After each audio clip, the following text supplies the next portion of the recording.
സൗദിയിലെ സ്വകാര്യ സ്ഥാപനങ്ങളിൽ വ്യാപക തൊഴിൽ നിയമലംഘനങ്ങൾ നടന്നതായി മാനവവിഭവശേഷി സാമൂഹിക വികസന മന്ത്രാലയത്തിന്റെ കണ്ടെത്തൽ.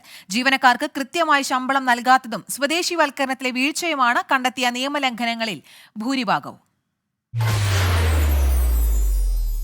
2024 ആദ്യം മുതൽ ജൂലൈ പകുതി വരെയുള്ള കണക്കാണ് സൗദി മാനവ വിഭവശേഷി സാമൂഹ്യ വികസന മന്ത്രാലയം പുറത്തുവിട്ടത്. ഈ കാലയളവിൽ 1,07,329 സ്ഥാപനങ്ങളിൽ തൊഴിൽ നിയമലംഘനങ്ങൾ കണ്ടെത്തി. 7,200,000 സ്വകാര്യ സ്ഥാപനങ്ങളിലാണ് പരിശോധന നടത്തിയത്. സ്ഥാപനങ്ങൾ തൊഴിൽ നിയമങ്ങൾ പാലിക്കുന്നുണ്ടോ എന്നായിരുന്നു പ്രധാനമായും പരിശോധിച്ചത്.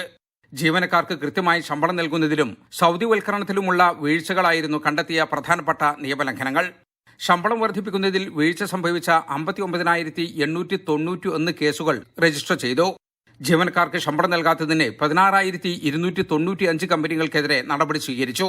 സൗദി പൗരന്മാർക്കായി നീക്കിവെച്ച പോസ്റ്റുകളിൽ വിദേശികളെ നിയമിച്ച 7,662 കേസുകളും രജിസ്റ്റർ ചെയ്തു. നിയമലംഘനം നടത്തിയ സ്ഥാപനങ്ങൾക്ക് 88,776 മുന്നറിയിപ്പുകൾ ഈ കാലയളവിൽ മന്ത്രാലയം നൽകി. സ്വദേശിവൽക്കരണത്തിന്റെ അളവ് ഉയർത്താനും തൊഴിലാളികളുടെ അവകാശങ്ങൾ സംരക്ഷിക്കാനും നടപടികൾ കാരണമായിട്ടുണ്ടെന്നാണ് വിലയിരുത്തൽ. സ്വദേശിവൽക്കരണം പാലിക്കുന്ന സ്ഥാപനങ്ങളുടെ എണ്ണം 93.5% ഉയർന്നതായും റിപ്പോർട്ട് പറയുന്നു. തൊഴിൽ നിയമലംഘനങ്ങൾ കണ്ടെത്തിയാൽ 1991 എന്ന നമ്പറിൽ വിളിച്ച് അറിയിക്കണമെന്നും മന്ത്രാലയം ആവശ്യപ്പെട്ടു. ജലീൽ കണ്ണമംഗലം, 24 ജിദ്ദ.